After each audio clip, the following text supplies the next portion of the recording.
Good evening friends. ఈరోజు మనం part 3 యొక్క కంటిన్యూషన్ పార్ట్ 4 చూద్దామండి. దీంట్లో మనము రివైజ్ చేసుకున్న టాపిక్స్ వచ్చి భూకంపాలు అంటే ఎర్త్క్వేక్స్, అలానే అగ్నిపర్వతాలు అంటే వాల్కెనోస్. నెక్స్ట్ మనం రిలీమ్స్ ఆఫ్ ది ఎర్త్ కోసం చూద్దాం. మొదటిగా మనము భూకంపాల కోసం చూద్దాము. ఎర్త్క్వేక్స్, భూమి ఉపరితలం ఆకస్మికంగా కదలడాన్ని భూకంపము అంటారు. ఈ ఆకస్మిక చలనం సంభవించడం ఫలితంగా గణనీయమైన పరిణామంలో వివిధ ప్రకంపనాల రూపంలో శక్తి అన్నది విడుదల చేయబడుతుంది. ఇలాంటి భూకంపనాలను భూపటల విరూపాకారక భూకంపాలు అని అంటారు.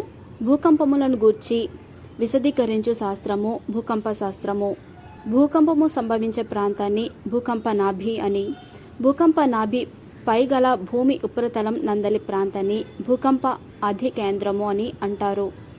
ఈ ప్రాంతంలోనే భూకంపనలు అతి తీవ్రంగా సంభవిస్తాయి. కాబట్టి సహజంగా అతి తీవ్రమైన నష్టం కూడా ఈ ఆది కేంద్రము వద్ద మరియు పరిసర ప్రాంతాల్లోనే సంభవిస్తుంది. భూకంప నాభి నుండి అన్ని వైపులకు 3 రకాల భూకంప తరంగాలు ప్రసరిస్తాయి. వాటిని పి, ఎస్ మరియు ఎల్ తరంగాలని పిలుస్తారు.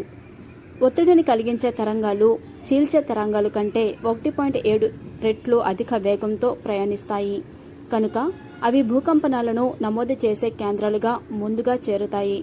కాబట్టి అటు తరంగాలను భూకంప శాస్త్రజ్ఞులు ప్రాథమిక లేదా పి తరంగాలని, అదేవిధంగా ఆ తర్వాత నమోదు చేయబడిన తరంగాలను గౌణ లేదా ఎస్ తరంగాలని అంటారు. ప్రాథమిక తరంగాలు తరంగ మార్గం వెంబడే గల అణువులను ముందు వెనుకలకు కదుపుతాయి. పి తరంగాలు, గౌణ తరంగాలు తరంగ మార్గంలోనికి అణువులను పైకి క్రిందకు కదుపుతాయి. పి మరియు ఎస్ తరంగాలు భూమి ఉపరితలాన్ని చేరేసరికి అవి దీర్ఘ తరంగాలుగా మార్పు చెందుతాయి. అవి భూ ఉపరితలంలో తరంగ మార్గానికి లంబముగా పైకి క్రిందకు లవ్ తరంగాలుగాను, తరంగ మార్గమునకు కనుగొనంగానే సముద్ర కెరటం వలె గాను ప్రసరిస్తాయి.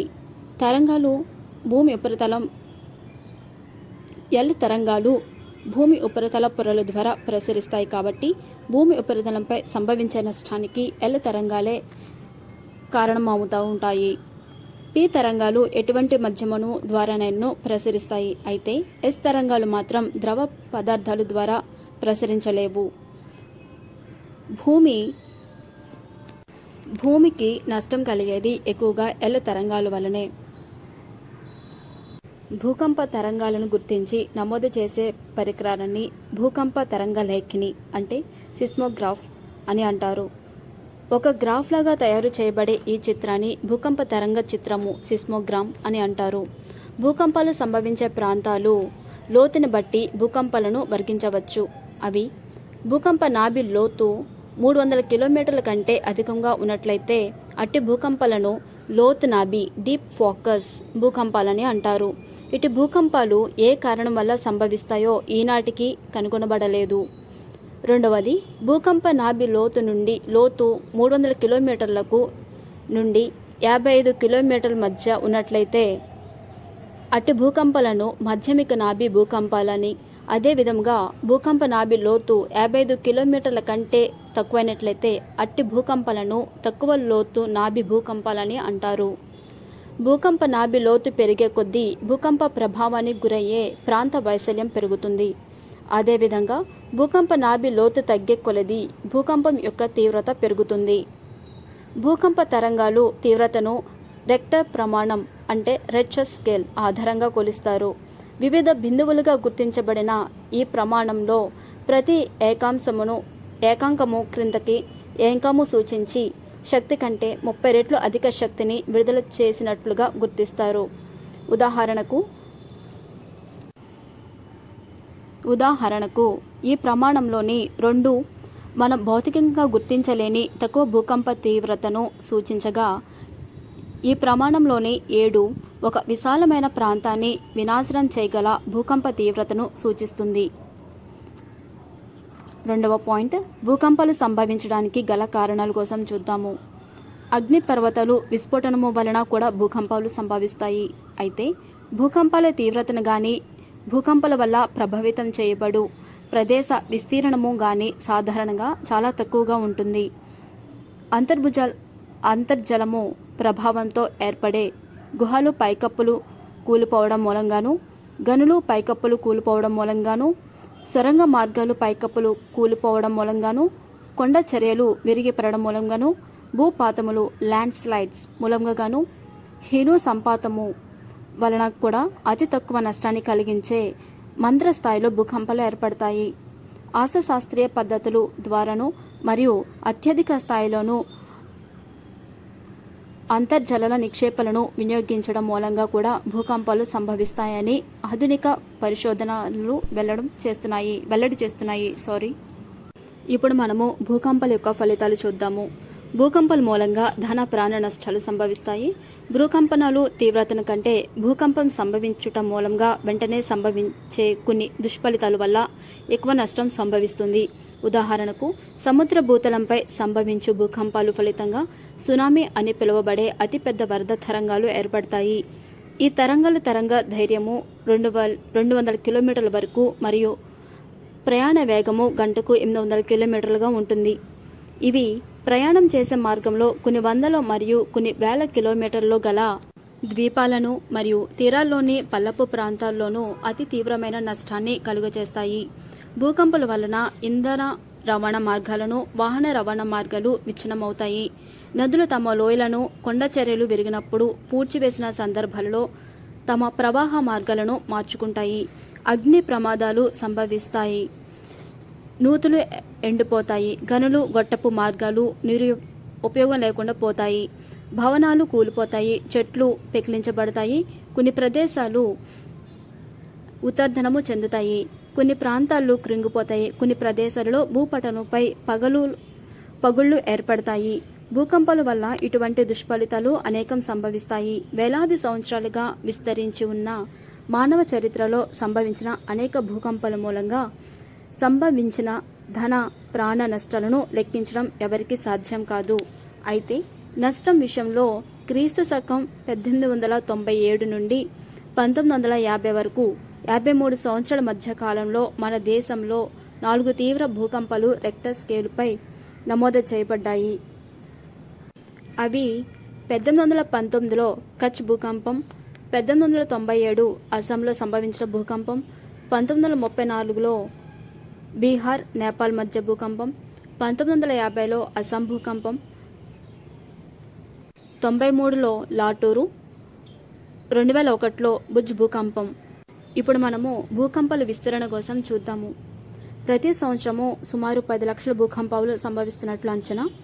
అయితే ఇది చాలా వరకు మనం భౌతికంగానూ కనుగొనలేము. తక్కువ స్థాయిలో ఏర్పడతాయి. అయితే తీవ్రమైన భూకంపాలు 2 వారాలకు ఒకసారి చొప్పున సంభవిస్తాయి. అయితే అదృష్టవస్తు ఇవి చాలా వరకు సముద్ర గర్భంలోనే సంభవిస్తాయి. మానవుడు గుర్తించే భూకంపాలు చాలా వరకు భూపటంలోని బలహీన ప్రదేశాలలోనూ పర్వతాలు, ముడత పర్వతాలు మరియు భ్రంశాలు వెంబడే 2 నిర్దిష్టమైన ప్రాంతాల్లో సంభవిస్తుంటాయి. మనం గుర్తించే భూకంపాలలో సుమారు 68% భూకంపాలు పసిఫిక్ పరివేష్టతలో మరియు అగ్నిపర్వత మేఖలలో సంభవిస్తాయి. ఇందు ఉత్తర దక్షిణ అమెరికా ఖండాలను, పశ్చిమ తీరమును, అలుషియన్ ద్వీపాలు, కురైల్ ద్వీపాలు, జపాన్ మరియు ఫిలిప్పైన్స్ దేశాల్లో ఉన్నాయి. సుమారు 21% భూకంపాలు ప్రపంచ మధ్య పర్వత మేఖలలో సంభవిస్తాయి. మిగిలిన 11% భూకంపాలు ప్రపంచంలో వివిధ ప్రాంతాలలో సంభవిస్తుంటాయి. భారతదేశంలో సంభవించే భూకంపాలు ప్రధానంగా హిమాలయ పర్వతాలు మరియు పరిసర ప్రదేశాలకే పరిమితమై ఉన్నాయి. భారతదేశంలో అస్సాం రాష్ట్రం అత్యధికంగా భూకంపాలను సంభవించే అవకాశాలున్న ప్రాంతము. గుజరాత్ మరియు మహారాష్ట్ర భూకంపాలు సంభవించే అవకాశం గల ఇతర రాష్ట్రాలు. ఆధునిక కాలంలో మన దేశంలో 4 ప్రధాన భూకంపాలు సంభవించాయి. భూమికి ఎక్కువ నష్టం కలిగించే తరంగాలు ఏ తరంగాలంటే ఎల్ తరంగాలు. ద్రవ మధ్యమము ద్వారా ఎస్ తరంగాలనేవి ప్రసరించలేవు. భూకంపాలు ప్రపంచంలో భూపటంలో గల 2 నిర్దిష్టమైన బలహీన ప్రదేశాల వెంబడి అగ్ని పర్వతాలు, ముడత పర్వతాలు లేదా భ్రంశాలు ఏర్పడిన ప్రదేశాల వెంబడి సంభవిస్తాయి. అవి పసిఫిక్ పరివేష్టిత మేఖలు మరియు ప్రపంచ మధ్యల మేఖల. ఇప్పుడు మనము వాల్కనస్ కోసం చదువుతాము, అంటే అగ్నిపర్వతాలు. గనులలో లోతుకుపోయే కొలది ఉష్ణోగ్రత మరియు పీడనము పెరుగుతాయి. భూమి కేంద్రం వద్ద సుమారు 6000 డిగ్రీలు సెంటీగ్రేడ్ ఉష్ణోగ్రత ఉండవచ్చు. భూపటనంలోని పై పొరలలో గల శిలలను అనేక రకాల ఖనిజాలను కలిగి ఉంటాయి. రేడియం, యురేనియం, థోరియం, ప్లూటోనియం మొదలైన రేడియోధార్మిక ఖనిజ పదార్థాలు నిరంతరము తమ నుండి బయటకు వేడిని విడుదల చేస్తాయి. ఇలాంటి ఖనిజాలు లోతైన శిలలలో ఉన్నట్లయితే ఆ విధంగా విడుదల చేయబడే ఉష్ణము శిలలు చెడ్డ ఉష్ణవాహకాలు కాబట్టి ఆ లోతైన ప్రదేశాల్లోనే చేరుకుని పోతాయి. ఈ విధంగా పెరిగిన ఉష్ణోగ్రతల ఫలితంగా శిలలు కరిగి శిలాద్రవ జలాశయాలు ఏర్పడతాయి. భూమి ఉపరితలానికి దిగువన ఏర్పడిన శిలాద్రవాన్ని మాగ్మా అని పిలుస్తారు. భూమి ఉపరితలాన్ని చేరిన శిలాద్రవాన్ని లావా అని అంటారు. శిలలు కరిగే దశలో శిలల నుండి శిలాద్రవంతో పాటు నీటి ఆవిరి, అనేక రకాల ఇతర వాయువులు కూడా విడుదల చేయబడతాయి. అవి బయటకు తప్పించుకునే అవకాశం లేకపోవటం మూలంగా శిలాద్రవం పైననే చేరి శిలాద్రవంపై విపరీతమైన ఒత్తిడిని కలిగిస్తాయి. అందుచేత శిలాద్రవం అంతకంటే తక్కువ పీడనం గల ప్రాంతాలను చేరడానికి ప్రయత్నిస్తుంది. అగ్నిపర్వతం అంటే భూగర్భంలో ఉన్న శిలాద్రవం ఉపరితలం చేరడానికి ఉపయోగపడే మార్గం. భూపటలంలో బలహీనంగా ఉన్న ప్రాంతాలలో ఈ శిలాద్రవం పగుళ్ళు ద్వారా, రంధ్రాల ద్వారా భూమి ఉపరితలం చేరి చల్లారి ఘనీభవిస్తుంది. ఈ ప్రక్రియ వలన అగ్నిపర్వతాలు ఏర్పడతాయి. అగ్నిపర్వత ఉద్భేదనము సంభవించినప్పుడు ఈ రంధ్రం ద్వారానే శిలాశకలాలు, లావా, ధూళి, భస్మము, పొగ, నీటి ఆవిరి మరియు carbon dioxide, hydrogen sulphide, sulphur dioxide, ammonium chloride మొదలగు వాయువులు బయటకు విడుదల చేయబడతాయి. అగ్నిపర్వతాలు ఉద్భేదనము 2 విధాలుగా ఉంటుంది. ఉద్భేదనము అంటే ఎరప్షన్. ఒకటి కేంద్రీయ ఉద్భేదనము, the central type of eruption. ఇంకొకటి the fissure type of eruption. ఫస్ట్ది మనం చూద్దాము, the central type of eruption కోసం చూద్దాము. కేంద్రీయ ఉద్భేదనము. ఈ విధానంలో సాధారణంగా భూమి ఉపరితలంపై గల ఒకే రంధ్రము వద్ద ఎరప్షన్ జరుగుతుంది. ఇక్కడ వెదజల్లబడిన ఘన ద్రవ రూపాల్లోని శిలా పదార్థాలు ఆ రంధ్రం చుట్టూ పేరుకుని పోవడంతో అక్కడ ఒక శంకు ఆకారపు పర్వతం ఏర్పడుతుంది. ఆ శంకు ఆకారపు అగ్నిపర్వతాలు శిఖరాల వద్ద అగ్నిపర్వత బిలము అని పిలువబడే గరాటు ఆకారంలో గుంటలు ఏర్పడతాయి. వీటిలో నీరు చేరి సరస్సులు ఏర్పడతాయి. ఉద్భేదనము జరిగినప్పుడు మాత్రమే ఈ ప్రదేశం నుండి అన్ని వైపులకు అగ్నిపర్వత పదార్థాలు విడుదల చేయబడతాయి. ఇప్పుడు మనము శంకు ఆకారపు అగ్నిపర్వతాలకు ఉదాహరణలు చూద్దాము. సిసిలీలోని ఎట్నా, ఈక్వెడార్లో కోటోపాక్సి, ఇటలీలో వెసువియస్, జపాన్లో ఫ్యూజియామా, భారతదేశంలోని అండమాన్ ద్వీపాల్లోని బైరన్ ద్వీపములు. రెండవది the fissure type of eruption. ఈ రకపు ఉద్భేదనము భూపటనంలోని ఒక భ్రంశరేఖ వెంబడి గల అనేక రంధ్రాల నుండి అతిపెద్ద పరిణామంలో లావా విడుదల చేయబడుతుంది. ఈ రకపు ఉద్భేదనాలు మూలంగా కొన్ని వేల కిలోమీటర్ల విస్తీర్ణంలో లావా పీఠభూములు మరియు లావా మైదానాలు ఏర్పడతాయి. స్నేక్ నదిలోయ, కొలంబియా పీఠభూమి మరియు భారత ద్వీపకల్పంలోనూ డెక్కన్ ట్రాప్స్ ప్రాంతాల్లోనూ ఈ రకపు ఉద్భేదనాలు ఉదాహరణలుగా పేర్కొనవచ్చు. అగ్నిపర్వతాలను ఎంత తరచుగా ఉద్భేదనము చెందుతాయనేది విషయం ప్రవణత, ఫ్రీక్వెన్సీ ఆధారంగా 3 రకాలుగా వర్గీకరించవచ్చు. ఫ్రీక్వెన్సీ ఆధారంగా చేసుకుని మనకి అగ్నిపర్వతాలు 3 రకాలుగా వర్గీకరించబడ్డాయి. అవి క్రియాశీల అగ్నిపర్వతాలు, 2 నిద్రాణ అగ్నిపర్వతాలు, 3 విలుప్త అగ్నిపర్వతాలు. మొదటగా క్రియాశీల అగ్నిపర్వతాల గురించి చూద్దాము. క్రియాశీల తరచుగా ఉద్భేదనము చెందే అగ్నిపర్వతాలను క్రియాశీల అగ్నిపర్వతాలు అంటారు.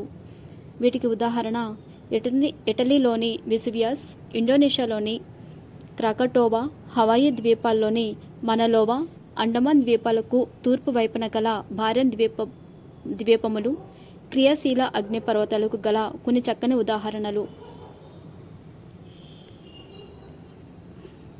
చారిత్రక యుగంలో ఉద్భేదనము సంభవించిన దాఖనాలు ఉండి ఆధునిక కాలంలో ఉద్భేదనము చెందినటువంటి అగ్నిపర్వతాలను నిద్రాదని అగ్నిపర్వతాలు అంటారు, అంటే స్లీపింగ్ వాల్కనోస్. వీటికి ఎగ్జాంపుల్ జపాన్లో ఫ్యూజియామా మరియు హవాయిలోని హెలియాకోలా అగ్నిపర్వతాలు. ఇలాంటి అగ్నిపర్వతాలు తిరిగి క్రియాశీల అగ్నిపర్వతాలుగా ఎప్పుడైనా మారవచ్చు. వాటిని విలుప్త అగ్నిపర్వతాలు అంటారు.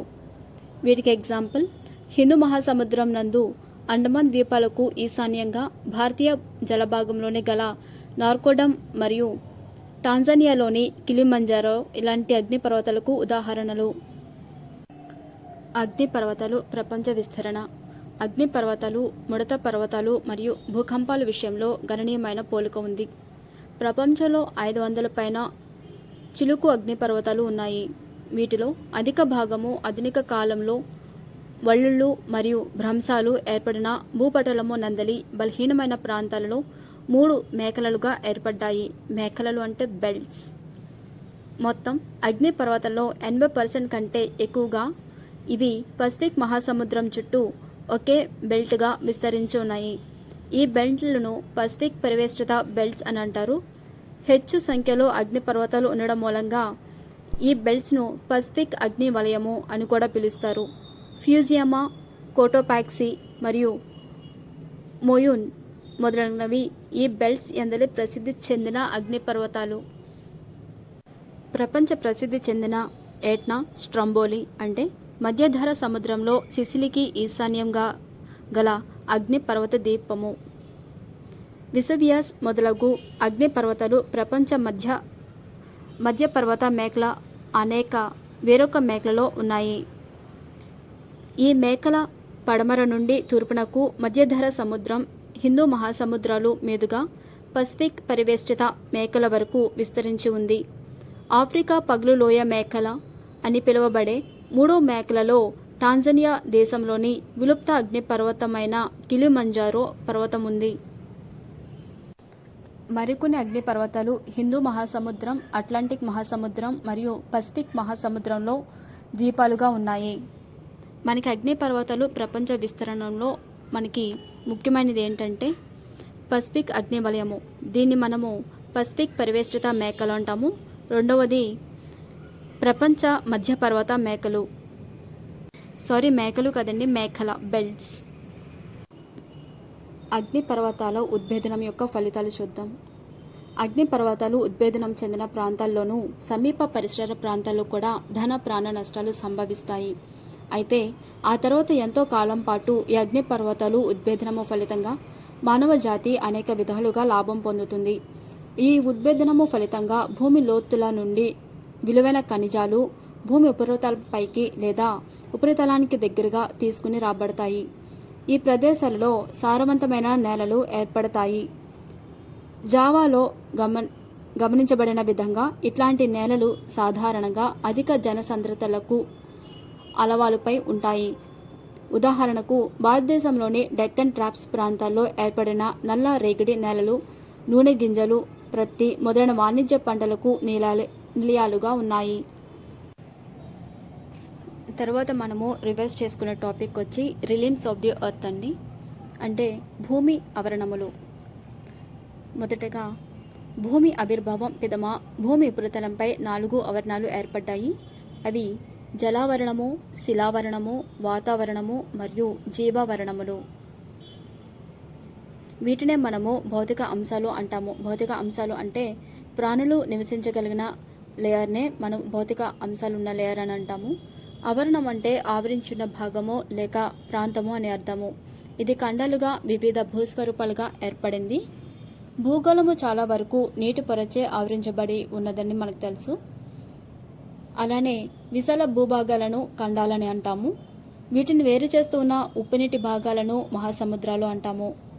మహాసముద్రాలు, సముద్రాలు, సరస్సులు అన్నిటినీ కలిపి జలావరణము అంటాము. భూమిని ఆవరించున్న గాలి పొరనే వాతావరణము అని అంటాము. ఇది భూమి ఉపరితలం నుండి కొన్ని వందల కిలోమీటర్లు ఎత్తు వరకు వ్యాపించి ఉంటుంది. ఇది వాయువుల మిశ్రమము. దీనిలో నైట్రోజన్, ఆక్సిజన్, బొగ్గు పులుసు అంటే కార్బన్ డైఆక్సైడ్, నీటి ఆవిరి కలవు. కొద్ది పరిణామంలో ఆర్గాన్, నియాన్, క్రిప్టాన్, జీనన్, హీలియం లాంటి వాయువులు కూడా ఉన్నాయి.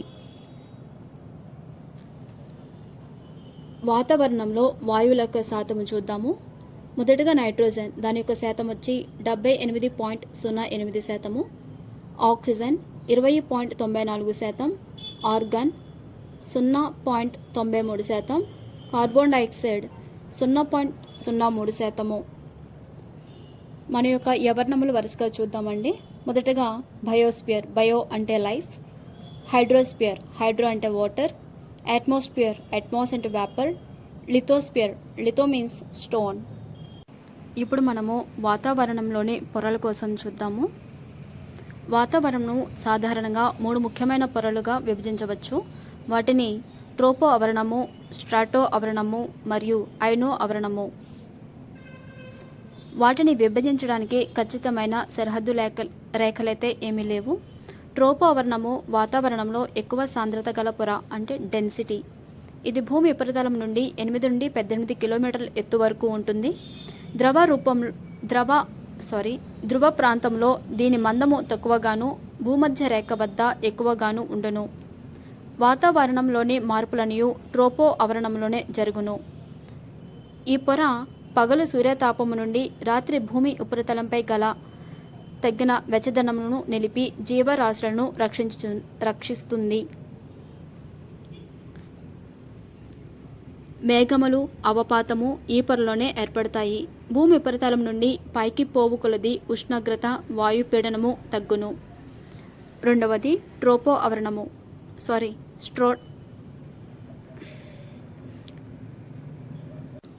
స్ట్రాటో ఆవరణము. ట్రోపో ఆవరణమునకు పైన గల పొరను స్ట్రాటో ఆవరణము అందరు. ఇది 80 కిలోమీటర్ల ఎత్తు వరకు విస్తరించింది. విమానములు ఈ పొరలోనే ప్రయాణిస్తాయి. స్ట్రాటో ఆవరణమునకు పైన గల పొరను ఐనో ఆవరణము అందరు. ఐనో ఆవరణము 10-50 కిలోమీటర్ల ఎత్తు వరకు వ్యాపించి ఉన్నది. ఈ పొరలో రేడియో తరంగములను భూమిపైకి పరివర్తనము చేస్తుంది. ఇప్పుడు మనము టైప్స్ ఆఫ్ ల్యాండ్ ఫామ్స్ చూద్దాము. మొదటిది ల్యాండ్ ఫామ్స్లో మొత్తం 3 టైప్స్ ఉంటాయి. Primary land forms, secondary land forms and territory land forms. First మనము ప్రైమరీ ల్యాండ్ ఫామ్స్ కోసం చూద్దాము. భూమి ఉపరితలంలో 29% భూభాగంగాను 71% జలభాగంగాను కలిగి ఉంది. సముద్ర మట్టానికి పైన ఉన్న భూమిని భూభాగంగా చెప్పుకుంటాము. ఆల్ఫ్రెడ్ వెజ్నర్ అభిప్రాయం ప్రకారం అంతర్జిత శక్తి వలన పేంజియా విచ్ఛిన్నమై దానిలోని భూఖండాలలో చలనం మొదలైంది. లానేషియా భూభాగం నేటి ఉత్తర అమెరికా, ఐరోపా, ఆసియా ఖండాలుగాను, గోండ్వానా భూమి నేటి దక్షిణ అమెరికా, ఆఫ్రికా, దక్షిణ భారతదేశం, ఆస్ట్రేలియా, అంటార్కిటికాలుగాను మార్పు చెంది ఖండాలుగా ఏర్పడ్డాయి. వీటిలలో ఆసియా పెద్ద ఖండము మరియు ఆస్ట్రేలియా చిన్న ఖండము. జలభాగాన్ని ముఖ్యంగా 4 మహాసముద్రాలుగా విభజించారు. అవి పసిఫిక్ మహాసముద్రము, అట్లాంటిక్ మహాసముద్రము, హిందూ మహాసముద్రము, ఆర్కిటిక్ మహాసముద్రము. దక్షిణ ధ్రువం వద్ద ఉన్న వాటిని ఉప్పునీటి జలాలను అంటార్కిటిక్ మహాసముద్రముగా పరిగణిస్తున్నారు. పసిఫిక్ మహాసముద్రము పరిమాణంలో అన్నిటికన్నా పెద్దది మరియు లోతైనది. ఆర్కిటిక్ మహాసముద్రం అన్నిటికన్నా చిన్నది. ఉత్తరార్ధగోళంలో భూభాగం, దక్షిణార్ధగోళంలో జలభాగం ఎక్కువగా ఉన్నాయి. అన్ని వైపులా నీటిచే ఆవరించబడిన భూభాగాన్ని ద్వీపము అని అంటాము. ఉదాహరణకు జపాన్, గ్రీస్లాండ్, ఇండోనేషియా. 3 వైపులా నీటిచే ఆవరించబడే భూభాగాన్ని ద్వీపకల్పం అంటాము. పెనిన్సులా. Example India. ఇప్పుడు మనము సెకండరీ ల్యాండ్ ఫామ్స్ కోసం చూద్దాము. భూమి ఉపరితలాన్ని భూభాగ అనే పర్వతాలు, పీఠభూములు, మైదానాలుగా పిలుస్తున్నారు. మనకు కనిపించే ఈ భూస్వరూపాలు భూమి ఉపరితలం మీద వాతావరణ ప్రభావం వలన, భూ అంతర్భాగంలోని ఉష్ణోగ్రత వలన, భూకంపాలు, అగ్నిపర్వతాలు, ప్రేలుడు సంభవించడం మూలంగా ఏర్పడ్డాయి. సెకండరీ ల్యాండ్ ఫామ్స్ ఏంటంటే మనకి పర్వతాలు, పీఠభూములు, మైదానాలు 3. అలానే మహాసముద్రాల గురించి కూడా ఉంది. మహాసముద్రాల గురించి మనము వేరే టాపిక్లో చూద్దాము. మొదటగా పర్వతాలు. సముద్ర మట్టం నుండి సుమారు 900 మీటర్ల కన్నా ఎత్తుగా ఉండి వాలు ఎక్కువ కలిగిన భూస్వరూపాన్ని పర్వతము అంటాము. ఎన్ని మీటర్లు ఎక్కువ? 900 మీటర్లు. ఉదాహరణకు ఆసియాలో హిమాలయాలు, ఐరోపాలో ఆల్ప్స్, ఆఫ్రికాలో అట్లాస్ పర్వతాలు. అవి ఏర్పడిన విధానం బట్టి ముడత పర్వతాలు, ఖండ, అగ్ని, అవశిష్ట పర్వతాలుగా వర్గీకరించబడును. భూమి అంతర్భాగంలో సంపీడన బలాలు పనిచేయడం వలన ఏర్పడే పర్వతాలు ముడత పర్వతాలు. పర్వతాలన్నిటిలోని ఇవి ఎత్తైనవి. ఇవి విశాలమైన భూభాగాలను ఆక్రమిస్తాయి. ఉదాహరణకు ఆగ్నేయ ఆఫ్రికాలో డ్రాకెన్స్బర్గ్ పర్వతాలు, ఇండియాలో వింధ్య సాత్పుర పర్వతాలు. రెండవ రకం భూమి అంతర్భాగంలో విరూపాకారక చర్యల వలన విశాల భూభాగం నిలువున చీలిపోయి మధ్య ప్రాంతం లోపలికి కుచించుకుపోవడం వల్ల ఖండ పర్వతాలు ఏర్పడతాయి. పైన ఉన్న భూభాగాన్ని భ్రంశుద్ధి శిలా విన్యాసం హోర్స్ట్ హోర్స్ట్ అని, లోపలికి కుచించుకుపోయిన భాగాన్ని గ్రాబెల్ అని అంటాము. మూడవది భూమిపైన కొన్ని ప్రదేశాలలో భూ అంతర్భాగం నుండి లావా అనబడే శిలా ద్రవం బయటకు ప్రవహించడం వల్ల అగ్నిపర్వతాలు ఏర్పడతాయి. ఉదాహరణకు మధ్య ఆఫ్రికాలోని కిలిమంజారో, ఇటలీలో వెసువియాస్, జపాన్లో ఫ్యూజియామలు. ఇవి ముడత పర్వతాలంతా ఎత్తైనవి కావు. ఇవి పీఠభూమి అంచులలో ఉంటాయి. నాలుగవది ఎన్నో మిలియన్ల సంవత్సరాల క్రితం ఎంతో ఎత్తుగా ఉన్న పర్వతాలు క్రమేణా వికోశీకరణం చెంది ఎత్తును, పరిమాణాన్ని కోల్పోగా మిగిలిన పర్వతాలను అవశిష్ట పర్వతాలు అంటారు. ఉదాహరణకు ఇండియాలో ఆరవల్లి పర్వతాలు. సంపీడన బలాలు వల్ల ఏర్పడే పర్వతాలను ముడత పర్వతాలు అని, విరూపక కారక చర్యల వల్ల ఏర్పడే పర్వతాలను ఖండ పర్వతాలు అని అంటాము. రెండవది పీఠభూములు. కొద్దిపాటి మిట్ట పల్లాలతో ఇంచుమించు సమతలమైన ఉపరితలం గల భూస్వరూపాలను పీఠభూములు అంటారు. సాధారణంగా పీఠభూములు సముద్ర మట్టానికంటే చాలా ఎత్తులో ఉంటాయి. పీఠభూములు 3 రకాలు. అవి పర్వతాంతర, పర్వతపాద మరియు ఖండాంతర పీఠభూములు. పర్వతాలచే పరివేష్టితమైన పీఠభూములను పర్వతాంతర పీఠభూములు అంటారు. ఈ పీఠభూములు చాలా ఎత్తులో ఉంటాయి. హిమాలయాలకు ఉత్తరంగా ఉన్న టిబెట్ పీఠభూమి, దక్షిణ అమెరికాలో బొలివియా పీఠభూమి పర్వతాంతర పీఠభూములకు ఉదాహరణ. పర్వతాల దిగువన వాటి పాదాల దగ్గర ఏర్పడే పీఠభూములను పర్వతపాద పీఠభూములు అంటారు. వీటికి ఒక ప్రక్క పర్వతాలు, మరో ప్రక్క మైదానాలు గాని సముద్రం గాని ఉంటుంది. ఇవి విశాలమైన పర్వత పీఠభూముల కంటే చిన్నవిగా ఉంటాయి. భూమి అంతర్భాగంలో జనించే ఊర్ధ్వ బలాల వల్ల పైకి నెట్టబడి పీఠభూములుగా ఏర్పడతాయి. ఉత్తర అమెరికాలో అప్లేషియన్ పీఠభూమి ఈ రకానికి చెందినటువంటి ఎగ్జాంపుల్. ఖండాంతర పీఠభూములు తక్కువ వాలు కలిగి సముద్ర మట్టము కంటే కొద్దిపాటి ఎత్తులో ఉంటాయి. ఇండియాలోని డెక్కన్ పీఠభూమి, చోటా నాగపూర్ పీఠభూమి ఈ రకానికి చెందినవి. మూడవది మైదానాలు, ప్లెయిన్స్. మైదానాలు తీరాకోత, నిక్షేపిత మైదానాలు అని 3 రకాలు. సముద్ర మట్టాన ఆనుకుని సమతలంగా ఉన్న మైదానాలను తీర మైదానం అని అంటారు. ఉదాహరణకు ఇండియాలో తీర మైదానాలు గాలి, నీరు, హిమానీ నదుల కోతకు గురై ఎత్తు తగ్గి ఆఖరి దశలో కోత మైదానాలుగా ఏర్పడతాయి. వీటికి ఎగ్జాంపుల్స్ కెనడా షీల్డ్, పశ్చిమ సైబీరియా. గాలి, నదులు, హిమానీ నదులు మొదలైన కారకులు ఒండ్రి మట్టి, ఇసుక, గులకరాళ్ళు మొదలైన వాటిని కొంత దూరం మోసుకుపోయి నిక్షేపిస్తాయి. అలా ఏర్పడిన మైదానాలు నిక్షేపిత మైదానాలు. వీటికి ఎగ్జాంపుల్ ఇండియాలోని గంగా సట్లెజ్ మైదానం. సెకండరీ ల్యాండ్ ఫామ్స్లో 4వది మహాసముద్రాలు. భూమి ఉపరితలంపై విశాలమైన ప్రాంతాలను కప్పి ఉంచే బ్రహ్మాండమైన ఉప్పునీటి పొరను మహాసముద్రాలు అంటాము. వాటిలో ముఖ్యమైనవి పసిఫిక్ మహాసముద్రం, అట్లాంటిక్ మహాసముద్రం, హిందూ మహాసముద్రం. ఈ మహాసముద్రాలన్నీ ప్రపంచ నదుల్లో గల మొత్తం నీటిలో 97.2% నీటిని కలిగి ఉంటాయి. మహాసముద్రములు ఎంతో లోతైనవి మరియు ఎంతో విశాలమైనవి. భూమి ఉపరితలంపై గల పర్వతాలు, పీఠభూములు, కొండలు, లోయలు మరియు సముద్ర భూతలమునందలి మహాసముద్ర ఆకాతములు మొదలగు సరిచేసి నున్నపైన ఉపరితలంగా గల ఒక గోళంగా మలిచినట్లయితే ఈ భూగోళము మొత్తం ఉపరితలాన్ని 3650 మీటర్లు లోతైన ఒకే మహాసముద్రం కప్పి ఉంచుతుంది.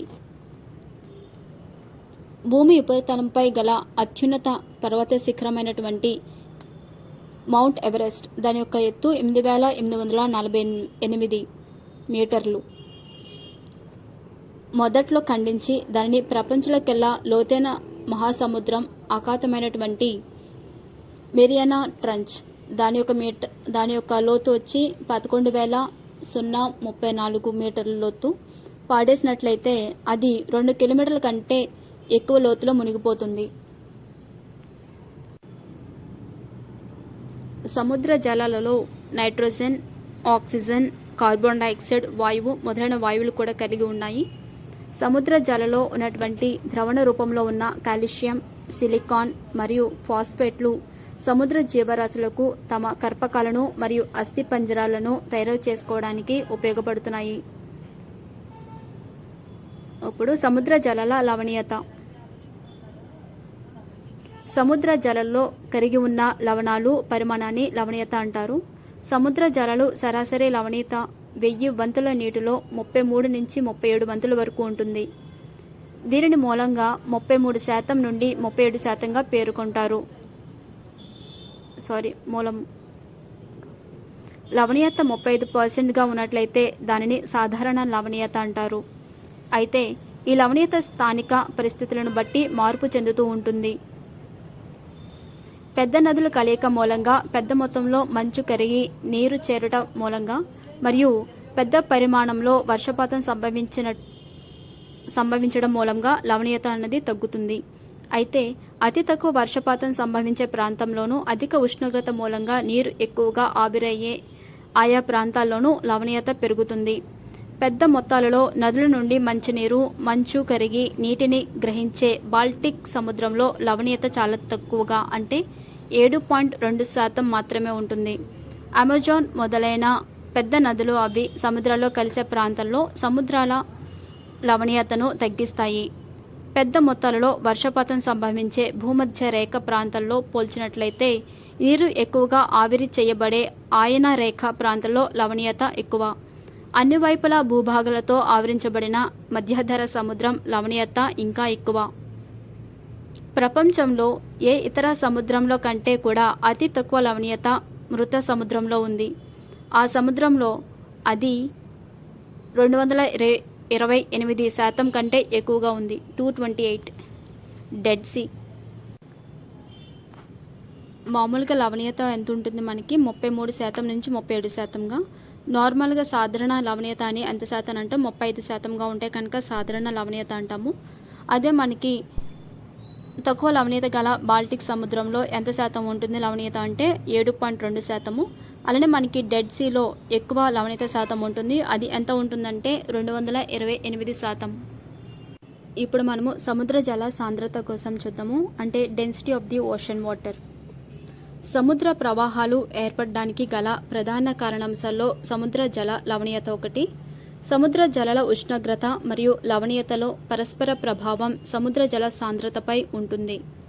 సముద్ర జల లవణీయత ప్రదేశాన్ని బట్టి లోతుని బట్టి మారుతుంది. లవణీయత పెరిగితే సాంద్రత పెరుగుతుంది. ఉష్ణోగ్రత పెరిగితే లవణీయత పెరుగుతుందని మనకు తెలుసు. బరువైన నీళ్లు క్రిందకి దిగి తేలికపాటి నీటిపైకి నెట్టివేయడం మూలంగా సముద్ర జల సాంద్రత లోతును బట్టి పెరుగుతుంది. రెండవది సముద్ర జల ఉష్ణోగ్రత. Temperature of the ocean water. సముద్ర జల ఉపరితలం ఉష్ణోగ్రత -2 డిగ్రీ సెంటీగ్రేడ్ల నుండి 29 డిగ్రీ సెంటీగ్రేడ్ల మధ్య మారుతూ ఉంటుంది. -2 to 29 డిగ్రీ సెంటీగ్రేడ్స్. ఉష్ణోగ్రత -2 డిగ్రీల సెంటీగ్రేడ్ కంటే తగ్గినట్లయితే మంచు ఏర్పడడం మొదలవుతుంది. సముద్ర జలాల ఉష్ణోగ్రత మరియు లవణీయతలలో వ్యత్యాసాలను సముద్రాల ఉపరితలాలలో మాత్రమే గుర్తించవచ్చు. లోతైన సముద్ర జలాల్లో ఈ రెండు అంశాలు చాలా వరకు స్థిరంగా ఉంటాయి. ఇంకోటి ఓషన్ కరెంట్స్, సముద్ర ప్రవాహాలు. మహాసముద్రంలోని ఏ ప్రాంతము కూడా పూర్తిగా నిశ్చలంగా ఉండదు. అయితే సముద్రంలోని లోతైన ప్రాంతాల్లో నీటి కదలిక అతి తక్కువగా ఉంటుంది. కారణాలు: సముద్ర ఉపరితలంపై నిరంతరము వీచే గాలులు ప్రభావంతో ఉపరితలంలోని నీరు పవన మార్గాలు వెంబడే ప్రవాహాలుగా మారుతుంది.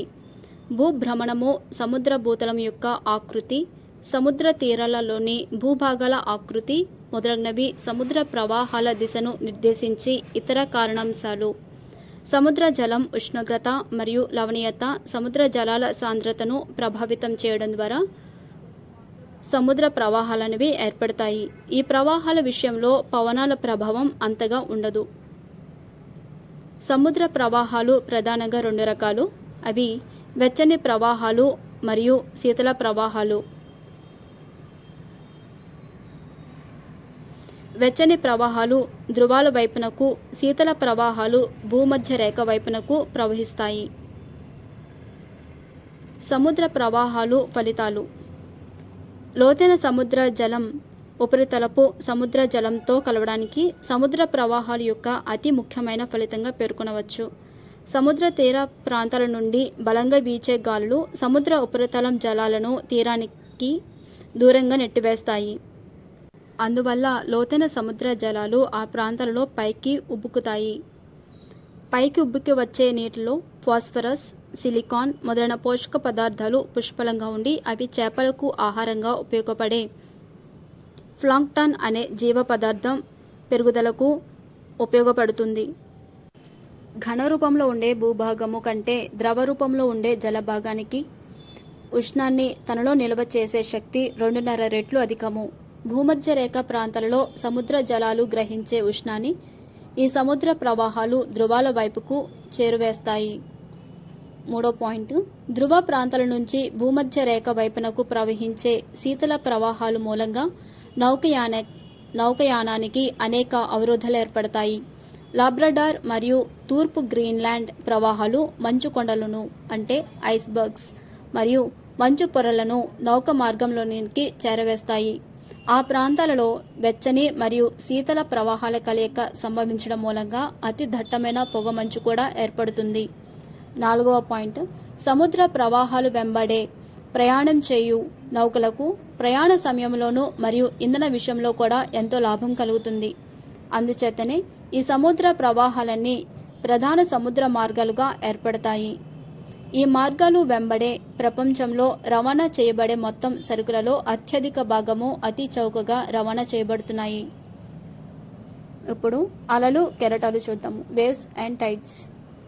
విశాల సముద్ర ఉపరితలంపై వీచే గాలులు ప్రభావంతో ఉపరితలంలోని నీరు ముందు వెనుకలకు కదలడం మూలంగా అన్ని సముద్రాల మహాసముద్రాలలో కూడా ఇవి ఏర్పడతాయి.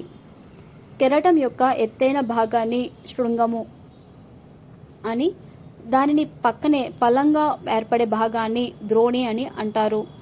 కెరటం యొక్క ఆకారం నీటి ఉపరితలం మీద కదులుతుంది. అయితే నీటి అణువులు మాత్రం అవి ఉన్న చుట్టనే వృత్తాకారంలో కదులుతాయి, కానీ కెరటంతో పాటు ప్రయాణించవు. ఈ కెరటాలు లోతు తక్కువగా ఉండే తీర ప్రాంతాలను చేరే ప్రక్రియలో కెరటాల శృంగాలు దగ్గరగా ఏర్పడతాయి. కెరటము ముందు వైపున గల నీరు పూర్తి స్థాయిలో కెరటం ఏర్పడడానికి తగినంతగా లేనప్పుడు ఆ కెరటం విచ్ఛిన్నమవుతుంది. వేళ తరంగాలు, టైడల్ వేవ్స్. సునామీలను కొందరు వేళ తరంగాలు, టైడల్ వేవ్స్ అని పిలుస్తారు. అయితే వాటికి మామూలుగా ఏర్పడే సముద్ర తరంగాలకు ఏ విధమైన సంబంధము లేదు. సునామీలు భూకంపాల మూలంగా ఏర్పడతాయి. సముద్ర తరంగాలు. సూర్యచంద్రులు గురుత్వాకర్షణ సముద్ర తరంగాలు సూర్యచంద్రులు పరస్పర ఆకర్షణ ప్రభావంతో మహాసముద్రాలు మరియు ఇతర సముద్రాల నీటి మట్టాలలో హెచ్చుతగ్గులనేవి ఏర్పడతాయి. వీటిని పోటుపాటులు అంటారు. భూమి నుంచి సూర్యుడు చాలా ఎక్కువ దూరం ఉండడం వలన సూర్యుని యొక్క ఆకర్షణ శక్తి చంద్రుని యొక్క ఆకర్షణ శక్తిలో 46.6% మాత్రమే. సముద్రం భూతల నిర్మాణము, సముద్ర తీరాల ఆకృతి కూడా పోటుపాటులను ప్రభావితం చేస్తాయి. ప్రతి రేఖాంశము వద్ద చంద్రుడు నడి నెత్తి మీద ఉన్న సమయంలో ఆ ప్రాంతంలో సముద్ర జలాలు చంద్రుని యొక్క ఆకర్షణకి ప్రభావానికి గురి కాబడి బయటకు పొంగుతాయి. ఇదే సమయంలో భూమి ఉపరితలం మీద ఈ ప్రదేశానికి సరిగ్గా అవతల వైపున కూడా సముద్ర జలాలు పొంగుతాయి.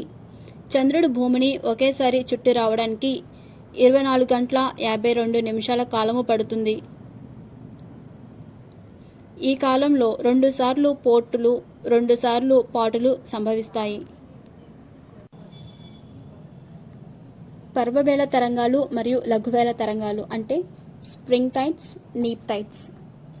సూర్యుడు చంద్రుడు భూమిల పరస్పర స్థానంలో వచ్చే మార్పులను బట్టి తరంగాలు పరిమాణము ముఖ్యంగా ఎత్తు మారుతుంది. చంద్రమాసంలో 2 సార్లు ఏర్పడే అష్టమి నాడు సూర్యుడు మరియు చంద్రుడు స్థానంలో భూమితో పోల్చినప్పుడు ఒకదానికొకటి లంబముగా ఉంటాయి. అందుచేత ఈ 2 రోజుల్లోనూ సూర్యచంద్రుల ఆకర్షణ శక్తి భూమికి సంబంధించినంత వరకు పరస్పర విరుద్ధంగా ఉంటుంది. అందుచేత ఈ 2 రోజుల్లోనూ పోటుపాటుల మధ్య భేదము అతి తక్కువగా ఉంటుంది. ఈ 2 రోజుల్లో ఏర్పడే అతి చిన్న తరంగాలను లఘువేళ తరంగాలు అంటే నీప్ టైడ్స్ అంటారు. అయితే పౌర్ణమి మరియు అమావాస్య నాడు భూమి, సూర్యుడు, చంద్రుడు స్థానాలు ఒకే వరుసలో ఉండడం మూలంగా ఆ రోజులో ఏర్పడే పోటులు మామూలుగా కంటే ఎక్కువగాను, పాటు మామూలు కంటే తక్కువగాను సంభవిస్తాయి. ఈ 2 రోజుల్లోనూ ఏర్పడే అతిపెద్ద తరంగాలను పర్వేళ తరంగాలు అంటారు, స్ప్రింగ్ టైడ్స్. వేళ పరిమితి రేంజ్. తీరానికి దూరంగా విశాలమైన సముద్రాల ఉపరితలంపై వేల పరిమితి కొద్ది సెంటీమీటర్లు మాత్రమే ఉంటుంది. అయితే మధ్యధరా సముద్రం లాంటి భూపరివేష్టిత సముద్రాల్లో ఇది కొంచెం ఎక్కువగా సుమారు 30 సెంటీమీటర్ల వరకు ఉంటుంది. లోతు తక్కువగా ఉండే సముద్రాలలో ఇది 6 మీటర్ల కంటే ఎక్కువగా ఉంటుంది. డెల్టాలు ఏర్పడని ముఖద్వారాల వద్ద ఇది 12 నుండి 15 మీటర్ల వరకు ఉంటుంది. ప్రపంచంలో అత్యధిక వేల పరిమితి తూర్పు కెనడాలోని ఫండీ ఆఖాతములో నమోదు చేయబడింది. ఇక్కడి వేల పరిమితి 16 మీటర్లు. నెక్స్ట్ సముద్ర భూతలము. సముద్ర భూతములను 4 భాగాలుగా విభజించారు. అవి ఖండతీరపు అంచు, ఖండతీరపు వాలు, అగాధ సముద్ర మైదానము, మహాసముద్ర అగాధాలు. దీనిని కొన్ని భాగాలుగా విభజించవచ్చు. అతి తక్కువ లోతు కలిగి భాగాన్ని ఖండతీరపు అంచు అంటారు. సముద్ర తీరానికి మరియు సుమారు 200 మీటర్ల లోతు కలిగి ప్రాంతాన్ని మధ్య విస్తరించున్న భూతాలని ఖండతీరపు అంచు అంటారు. ఖండతీరపు అంచు మొత్తం సముద్ర భూతాలలో 7.5% ప్రాంతాన్ని ఆక్రమిస్తుంది. ఇది సముద్ర జలలో మునిగిన ఖండము యొక్క తీర ప్రాంతము మాత్రమే. ఇది తీర మైదానంలో ఉన్న ప్రాంతాల్లోనూ విశాలంగాను, తీరంలో పర్వతున్న ప్రాంతంలో సన్నగాను ఏర్పడుతుంది. వెచ్చని చలని సముద్ర ప్రవాహాలు కలిసే విశాలమైన ఖండతీరపు అంచులు చేపల పెంపకానికి అనువుగా ఉంటాయి. దీని అంచులలో వాలు ఒక్కసారిగా పెరుగుతుంది. అట్టి ప్రాంతాన్ని ఖండతీరపు వాలు అంటారు. ఇది సముద్ర భూతలంలో 8.5% ఆక్రమిస్తుంది. ఖండతీరపు వాలును కొన్ని చోట్ల సముద్ర అగాధ ధరలు సబ్మెరైన్ కెనాన్స్ ఖండిస్తాయి. ఖండతీరపు వాలు అగాధ సముద్ర మైదాన ప్రాంతాల వాలు తక్కువగా ఉండే కండోర్ధనము అంటే కాంటినెంటల్ రైస్ వద్ద కలుస్తుంది. అగాధ సముద్ర మైదానాలు సుమారు 4000 మీటర్ల లోతును కలిగి ఉండి సముద్ర భూతంలోని 65% ప్రాంతాన్ని ఆక్రమిస్తున్నాయి. ఖండాలపై మనకు కనబడే అనేక భూస్వరూపాలను పోలిన అనేక పర్వత శ్రేణులు, కొండలు మొదలైనవి ఈ విశాల ప్రాంతంలో ఏర్పడుతున్నాయి. అక్కడక్కడ సముద్ర భూతలం మీద లోతైన గాడులు ఏర్పడి ఇవి సాధారణ అగ్నిపర్వతాల సమీపంలో ఏర్పడ్డాయి.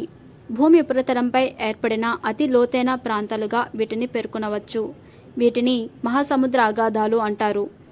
మెరియానా అగాధానికి సంబంధించి ఇది ఎగ్జాంపుల్. ఈ మహాసముద్రాలు అగాధాలు ఎక్కువగా పసిఫిక్ మహాసముద్రంలో ఏర్పడ్డాయి.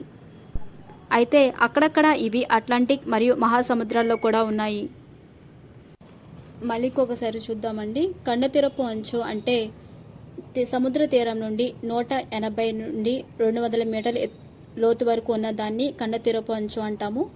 అలానే 180 నుండి 200 మీటర్లు నుండి 3600 మీటర్ల వరకు ఉన్నదాన్ని కన్నతీరపు వాలు అంటాము.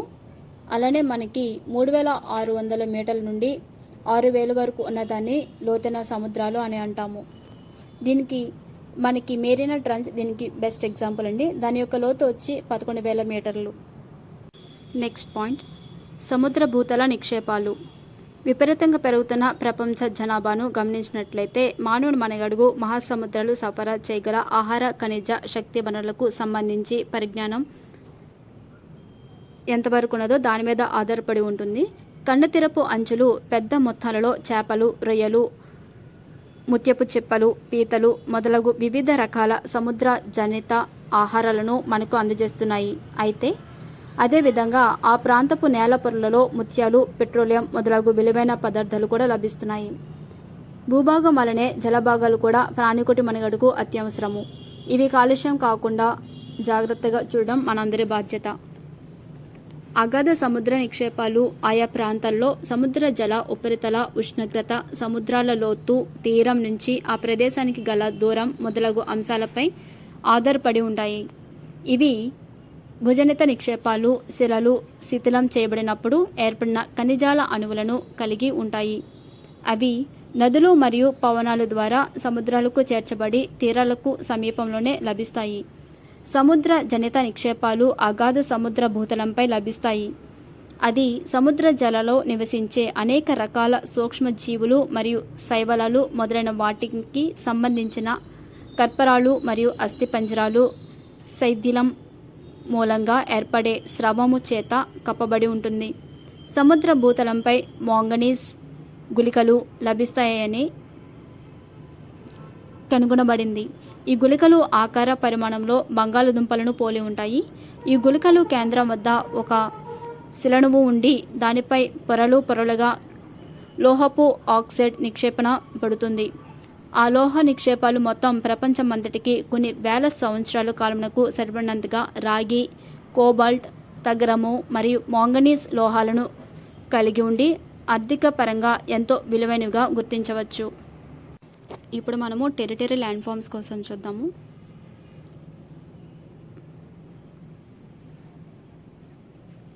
ఫోర్ సైడ్స్ కూడా వాటర్తో మనకి కవర్ చేసి ఉంటే దాన్ని ఐలాండ్ అంటాము. Example Sri Lanka, Greenland, great Britain. అలాగే మనకి 3 సైడ్స్ వాటర్తో ఉన్నదాన్ని పెనిన్సులా అంటాము, అంటే ద్వీపకల్పము. Example India. 2 భూభాగాలను కలుపుతూ 2 జలభాగాలను వేరు చేసే సన్నని భూభాగాన్ని భూసంధి అంటారు. ఎగ్జాంపుల్ పనామా సుయేజ్ భూసంధులు. చివరి కొన సముద్రంలోనికి చొచ్చుకుపోతే ఆ కొనను ఆగ్రహము అంటాము. ఆఫ్రికా ఖండపు దక్షిణ చివరి కొన గుడ్ హోప్ ఆగ్రహము. భారతదేశపు చివరి కొన కన్యాకుమారి ఆగ్రహము.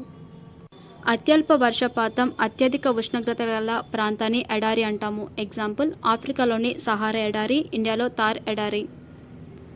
సముద్రానికి ఆనుకుని ఉండే భూభాగాన్ని తీరము అంటాము. ఉదాహరణకు దక్షిణ భారతదేశంలో పశ్చిమ తూర్పు తీరములు. పర్వతాల గుండా, పీఠభూముల గుండా, మైదానాల గుండా సహజంగా ప్రవహించే జీవ లేదా అస్పష్టత జల ప్రవాహాన్ని నది అంటారు. సన్నని లోతైన భూతలాన్ని లోయలు అంటారు. నదుల హిమాని నదుల క్రమక్షయం వల్ల లోయలు ఏర్పడతాయి. ఉదాహరణకు కృష్ణానది లోయ, పగలు లోయ. భూ అంతర్భాగంలోని బలాలు వల్ల భూపటలం పైన ఉన్న 2 సమాంతర భ్రంశాలు మధ్యనున్న భూభాగం క్రిందకి దిగజారగా ఏర్పడ్డ లోయను పగలు లోయ అంటారు. ఉదాహరణకు ఇండియాలో నర్మదా, తపతీ నదులు ప్రవహించే లోయలు. నదీ ప్రవాహం కోత కోయడం వల్ల నిట్రమైన పర్వతాలతో ఏర్పడ్డ లోతైన లోయను అగాధధరి అంటారు. అమెరికాలోని కొలరాడో ప్రపంచ ప్రసిద్ధి చెందింది. నదీ ప్రవాహాల జలం ఎత్తైన ప్రాంతం నుండి అగాధధరి క్రిందకు పడే ప్రదేశాన్ని జలపాతం అంటారు. ఉదాహరణకు ఆఫ్రికాలోని విక్టోరియా జలపాతం, ఉత్తర అమెరికాలో నయగరా జలపాతం. నది ముఖద్వారం వద్ద 2 లేదా అంతకు మించిన పాయలతో సముద్రాన్ని కలుస్తుంది. ఆ పాయల మధ్య గల ప్రాంతంలో సారవంతమైన ఒండ్రును నిక్షేపిస్తుంది. దానినే డెల్టా అంటాము. ఉదాహరణకు కృష్ణా డెల్టా అంతర్భాగంలో ఉన్న నదీ జల భాగాన్ని సరస్సు అంటాము. ఆంధ్రప్రదేశ్లో కొల్లేరు సరస్సు రవాణా కొరకు కానీ నీటిపారుదల కోసం కానీ కృత్రిమంగా త్రవ్విన ఏర్పాటు చేసిన జలమార్గాన్ని కాలువ అంటారు. ఉదాహరణకు సుయేజ్ కాలువ, పనామా కాలువ. సముద్రపు అలలు ద్వారా క్రమక్షయం చెందినటువంటి అర్ధచంద్రాకారపు భూస్వరూపాన్ని అఖాతము అంటారు. ఉదాహరణ బంగాళాఖాతం. 2 విశాల సముద్ర ప్రాంతాలను కలుపుతూ 2 విశాల భూభాగాలను వేరు చేయుని సన్నని సముద్ర భాగాన్ని జలసంధి అంటారు. ఉదాహరణకు బేరింగ్ జలసంధి, పాక్ జలసంధి. ఒక ప్రధాన భూభాగంలోనికి చొచ్చుకు వచ్చిన సముద్ర భాగాన్ని సింధు శాఖ అంటారు. ఎగ్జాంపుల్ ఎడెన్ సింధు శాఖ. సముద్ర అంతర్భాగాల్లో భూతలంపై ఉండే పర్వత శిఖరాన్ని రిడ్జ్ అంటారు. అట్లాంటిక్ మహాసముద్రంలోని మిడ్ ఓషనిక్ రిడ్జ్ దీనికి ఎగ్జాంపుల్. ఓకే ఫ్రెండ్స్, ఈ సిరీస్లో అయితే కనుక మనము ఎర్త్క్వేక్స్ గురించి, వాల్కనోస్ గురించి అండ్ రిలీమ్స్ ఆఫ్ ది ఎర్త్ గురించి కూడా మనం చదువుకున్నాము. అండ్ నెక్స్ట్ మీకు ఏమైనా డౌట్స్ ఉంటే కనుక నాకు కామెంట్ సెక్షన్లో పోస్ట్ చేయండి. అండ్ మనం నెక్స్ట్ పార్ట్లో మనము వరల్డ్ జియోగ్రఫీ కోసం చూద్దాము. వరల్డ్ జియోగ్రఫీ అంటే మనం మొత్తం అంతా కాకుండా కీ పాయింట్స్, మనకి ఏదైతే ఎంతవరకు అవసరం ఉంటుందో అవి కీ పాయింట్స్ మాత్రమే మనం చదువుకుందాము. ఆ కీ పాయింట్స్ ద్వారా మనం రిటర్న్ ఎగ్జామ్లో కూడా మనం రాయొచ్చండి. సో నేను చెప్పే ఈ కంటెంట్ ఏదైతే ఉందో ఈ కంటెంట్ అంతా కూడా మీకు డిస్క్రిప్టివ్ పార్ట్కి చాలా ఉపయోగపడుతుంది. అట్ ది సేమ్ టైం మీకు ఆబ్జెక్టివ్ పార్ట్ కూడా, అంటే ఆబ్జెక్టివ్ పార్ట్కి ఎంతైతే ఉపయోగపడుతుందో డిస్క్రిప్టివ్ కూడా అంతగానే ఉపయోగపడుతుంది. బికాజ్ నా అంత ఇచ్చేదంతా కూడా ఆడియోనండి మీకు. సో ఆడియో అనేది మీకు ఖాళీ ఉన్నప్పుడు మీరు వింటూ ఉండండి. మనం ఎక్కువ వినే కొలది మనకి ఎక్కువగా గుర్తుంటూ ఉంటాయి ఇలాంటి విషయాలు. మన మ్యాథ్స్ అలాంటివి అయితే కనుక ప్రాక్టీస్ చేస్తే గుర్తుంటాయి. బట్ మనకి సోషల్ సబ్జెక్ట్కి వచ్చేసరికి ఏంటంటే తరచూ వినడం వల్ల మనకి ఎక్కువగా గుర్తుంటుందండి. నెక్స్ట్ నేను కాంటినెంట్స్ గురించి నేను చాలా ఈజీగా అర్థమయ్యేలాగా ఒకటి నేను ఆడియో చేస్తాను. మీకు ఏమైనా డౌట్స్ ఉంటే కనుక నాకు కింద కామెంట్ సెక్షన్లో పోస్ట్ చేయండి. Please like, share, comment and subscribe. Thank you so much.